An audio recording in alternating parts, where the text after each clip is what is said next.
Hi and welcome to this video tutorial. Today I'd like to talk to you about 4 different types of students that I've taught over the years, and I'm sure that many of you will recognize yourselves in some of these points. Using these examples, I want to give you a few tips on how you can help yourselves deal a little better with common problems and frustrations. In the almost 20 years that I've been teaching by now, I've had many students who simply couldn't get past certain issues, or in some cases, I believe didn't even really want to get past them. For the sake of simplicity, I've grouped several of my students into 4 types that each represent certain recurring problems. Let's start right away with student number 1. This student would call out "oh God" at even the smallest challenge and was at first jokingly, but later quite seriously, always a little shocked by what we were working on. He always seemed somewhat overwhelmed, even though we were often dealing with very simple things, since I never overwhelm anyone unnecessarily in my lessons. This was simply due to his personality. Even after several years during which he had already learned a great deal with me, he still referred to himself as a bad musician. Eventually, this led to him practicing less and less, and over time he even started forgetting things that he had actually already mastered. This can definitely be seen as a self-fulfilling prophecy. If you constantly make yourself smaller than you really are, it can only lead to a poor end result. Before I explain what you can do about this mindset, I'll move on directly to student number 2. Student number 2 relied exclusively from the very beginning on the videos and tablatures that I gave him. Whenever he couldn't read something or couldn't clearly recognize something in the video, he didn't even try to practice what we had covered in the lesson and did absolutely nothing at home, which meant that I had to teach him many things twice. Later on, he was only able to play songs with the help of lead sheets, had no idea about the structure of the respective songs, never really listened to them outside of the lessons, and didn't have any real connection to them at all. It also hardly made sense to work on ear training with him because he showed no interest in such exercises whatsoever. As a result, he simply lacked a real connection to music.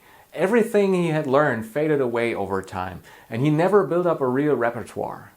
Because of that, he was unable to entertain either himself or others with his guitar playing. Now let's move on to student number 3. Student number 3 became frustrated immediately whenever something didn't work on the first try and would even get genuinely angry with himself. At the same time, this made him extremely impatient, and he sometimes had to stop exercises entirely simply because he worked himself into such a rage that it was impossible to make any further progress or cover other material during the lesson. This student also gave up very quickly afterward and became firmly convinced that playing the guitar was simply far too difficult and not meant for him. Which was actually a real shame, because whenever he was focused and things worked, he would become quite relaxed and good-humored again. In his free time, this student mainly occupied himself with digital content, video games, social media, and so on. As a result, he had a very short attention span, which is, of course, not helpful at all, especially because it makes frustration come very quickly and patience was never really trained. Because of this, his playing was always very jumpy. As soon as one thing worked, even halfway, he already had something new in mind. So those were 3 rather negative examples. Now I'd like to introduce you to the 4th type, who in many ways was the complete opposite of the others. Student number 4 was extremely motivated right from the start. He wanted to be able to do everything as quickly as possible and sat down to practice very diligently for several hours a day, every single day. And he actually did make rapid progress. However, he also skipped over some very important things, especially when it came to the fundamentals, thinking that he would automatically learn them later once he had mastered the more difficult material. But over time, this caused many deficits to accumulate. As a result, whenever he played faster material, he would sit there extremely tense and eventually develop shoulder pain and later other overuse symptoms as well. Because of his high level of motivation, he didn't properly recover from these issues and instead had to keep taking breaks again and again. So there we have them, the 4 types. Now I'll explain what you can do about each of these individual problems and then give you some more general tips about practicing and overcoming obstacles. For student type number 1, the one who doesn't believe much in himself and constantly makes himself smaller, It makes sense to consciously notice even the smallest successes and ideally even write them down. For example, you could keep a success journal, not just related to guitar playing, but also to general achievements in life. Experience shows that something like this works wonders because over time, everything you tackle, whether it's guitar playing or anything else in life, starts to feel easier when you can literally look up written proof of past successes. Now let's return to student number 2. Videos, tablatures, YouTube and instructional DVDs, everything that works visually are great tools that can absolutely help you develop as a musician. But music primarily works through the ear. Unfortunately, our society isn't very focused on training our hearing. Even in school, most learning is done visually. There are entire books written about this topic. I remember a very good example from a book about ear training that I read many years ago. It described a problem where the acoustics in a concert hall weren't working properly, so a few acousticians were called in. They inspected the room and took various measurements, but they didn't even walk through the space, clap their hands, or listen to musicians playing in the room in order to solve the problem. That's how visually focused our society has become. The same applies, for example, when buying a television. Sure, modern TVs look amazing, but they've become so thin that they have terrible sound quality simply because good speakers need space. Ideally, you should always buy a good sound system along with a TV, but very few people actually do. On top of that, most people nowadays listen to music almost exclusively through AirPods or small portable speakers, neither of which are known for good sound quality. So what can you do as a musician? The best approach is to gradually change your habits through small steps that will make it easier over time to appreciate ear training and work on it consciously. For example, start by tuning your guitar by ear. Tune just one string using a tuner, then tune the remaining strings relative to that one. At the end, you can still check everything with a tuner. There are also numerous apps you can use to train your ear. I personally always like working with the functional ear trainer. I've put a download link in the video description. You should also start listening to music more with musicians' ears. Learning to pay attention to production. What's happening in the mix? How's the stereo panorama set up? How is the song structured? Rick Beato's What Makes This Song Great series is a wonderful place to start. In addition, there are many other YouTube channels that deal with music production and ear training. The most important thing is simply to start.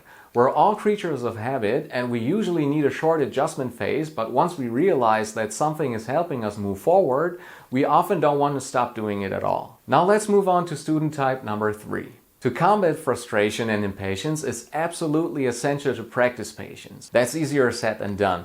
But if you notice yourself quickly working yourself into a rage and getting angry at yourself, simply take a few deep breaths when something doesn't work right away. Always remind yourself that even the best musicians in the world started small, and that even extremely virtuosic musicians often describe themselves as having learning difficulties, but eventually developed the motivation to practice more than others and became great as a result. If you're working with a good guitar teacher, let them help you develop strategies for faster learning, or seek out experienced musicians and ask them for advice. In times of constant smartphone use and non-stop stimulation, you should regularly reflect on your digital consumption. Using your computer or smartphone during every practice session may be helpful at first, but in the long run, it can also lead up to concentration problems. Have you ever thought about an information diet? I tried this recently and reduced my digital consumption to an absolute minimum for 1 week. It helped me tremendously and I plan to repeat it regularly. Now let's move on to type number 4. Even if you're extremely motivated and want to start learning difficult songs and solos after a short time, it's very important to first master the basics.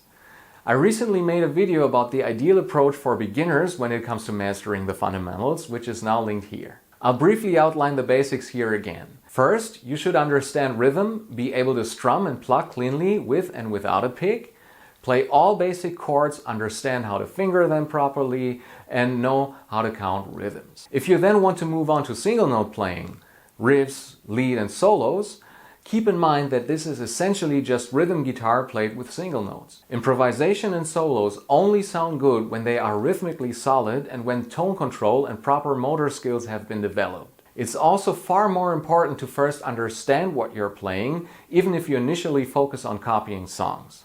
What is a chord? How is it constructed? Which chords work well with which scales and vice versa? How do you transition between them and strum them properly? All of these things are very easy and quick to learn for highly motivated people and should be understood before moving on to more complex material. Well-developed motor skills are the key to avoiding injuries and tension. Observe your movements carefully and try to optimize them. A good guitar teacher or someone who has been playing longer than you can help tremendously with this. It's also extremely important to take breaks whenever you get injured or experience overuse symptoms. This will save you a lot of frustration later on. Especially joints in the hands, fingers and shoulders are difficult to treat even for the best doctors. In cases like tendinitis, it can even happen that you have to stop playing for up to a full year. So here as well, patience is essential. And with that, we've reached the end of this video. I hope I was able to give you some very useful tips along the way. If you have any questions, suggestions, or can think of other problems, feel free to write them in the comments, and maybe I'll make another similar video covering additional topics. If you like the video, I'd really appreciate likes and subscriptions. I wish you all the best on your journey as musicians and hope you continue to make progress without ever losing your enjoyment of music. See you in the next video. Take care. Bye.